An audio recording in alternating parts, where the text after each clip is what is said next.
Okay, my name is Dr. Derek Sahara, and I haven't done videos for a long time. One, we've been very fortunate and very busy, and we had a lot of tough cases, but this is a case that's really interesting and really excited to share. Highly unusual. We're going to let Angelo and his mom talk about it, but he's a college student from University of Arizona, and they kind of know this. Watch some videos of another Sahara Clinic patient by the name of Zach Green, running back, an alumni from U of A, and Angelo is an athlete too. He'll explain, what he does for the school and what he's training for now and why he came to see us, which is the most important. Okay, so Angelo, tell us the story, and Mom can fill us in too. I was going to the University of Arizona as a student athlete. I was playing wheelchair basketball and wheelchair track for U of A, and it happened really suddenly. I was literally doing nothing, and all of a sudden I felt dizzy and a major headache that wouldn't go away. I was super off balance, and it was at night, so I was really scared because nothing's open. And so I called my mom. She told me to go to the ER, but I didn't think that it would be that severe, how it came out to be.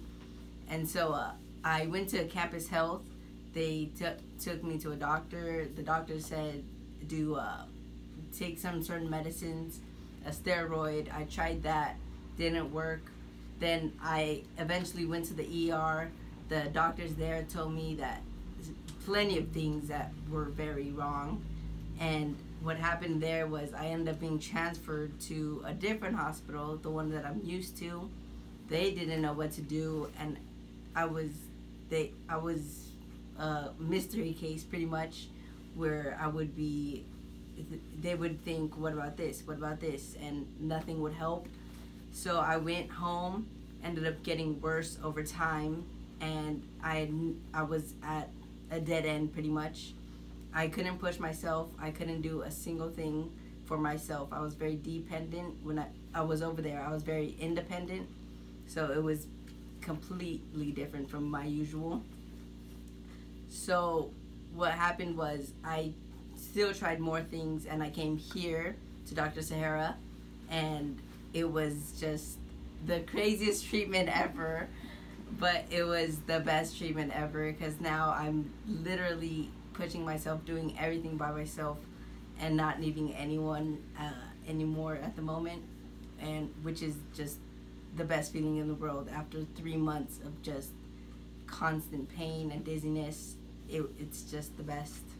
And I remember on our consultation, you were about to get a scan. Remember, they thought they had a growth in your brain, which I told everyone of the family to rule that out first, and thank God they really didn't think anything of it.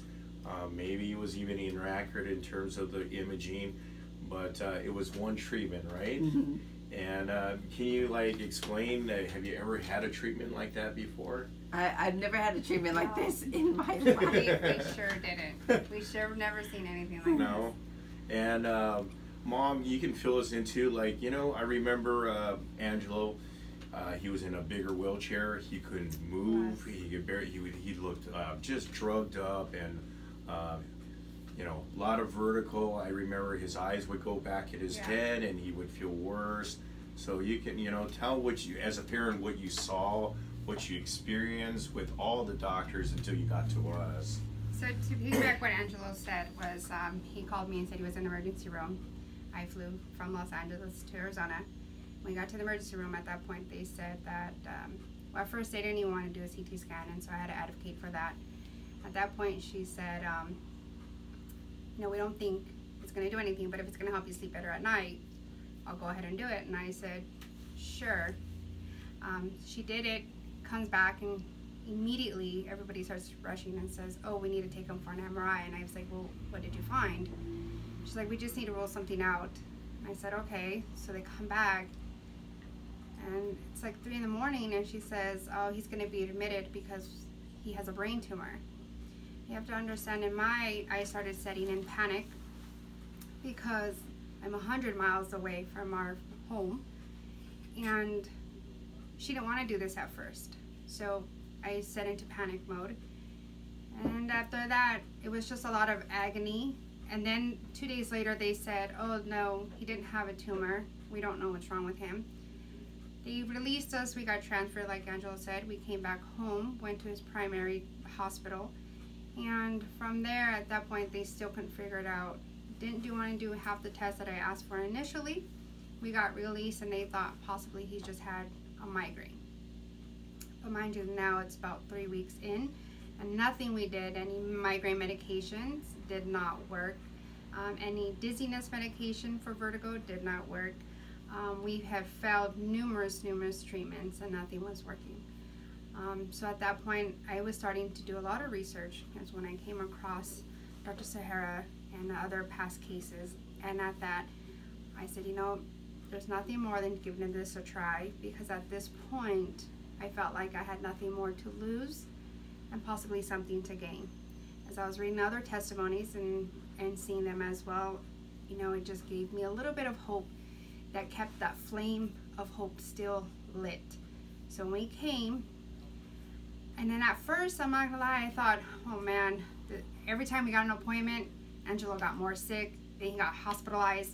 We just couldn't come, and I just didn't understand what was happening. And I was so desperate when Angelo was in the hospital to come and just kidnap him from the hospital just so he could come here, because the doctors weren't doing anything in the hospital. And at some point they were trying to say, and I remember, I'm not gonna lie, one doctor basically said, oh, he's doing this by himself, he's perfectly fine, just pray to Jesus, he'll be okay. And I was like, what doctor says that? And he was supposed to be the top of the best, and it really rubbed me completely wrong. So that's why it was more reason why I really wanted just to kidnap him from the hospital. But I know I couldn't, it's illegal. But at that point, he got discharged. Our appointment was already set. He came, and the appointment in itself was really our last hope. And I was like, you know what, after we leave here, if this does not help us, then, you know, I think we all had to have an understanding and of an acceptance to learn that, you know, we have to learn different techniques to kind of cope. We have to do different techniques. But, you know, after we left this appointment, it was very interesting because Angelo was really tired. And then some of the things we did in clinic, I was like, how is this really going to help him? Because it is very different from Western medicine, 100%. But again, I still had hope and faith that this was going to work out for the best. And then the next day, Angelo woke up and was like, I'm not really dizzy. I'm not in pain. I was like, what? I started to have my moments of just a lot of emotions running through, because it was like, my son is coming back. Because I didn't have my son. What I knew of my son being super independent before he went to college, and in the time that I got to that hospital and he's like, Mom, you have to push me. Mom, you have to help me to the bathroom. I couldn't, that's my job as a mother to help him, but it was hard to go from being independent to watch him be dependent on everything he needed to do from day-to-day life. That was not the best quality of life to have. So when he said, I could do this, I want to do this, he didn't want us to push us. He's like, I want to try my wheelchair now. Sure. Then little by little, he's like, I want to push myself. Are you sure? He said, yeah. I said, okay.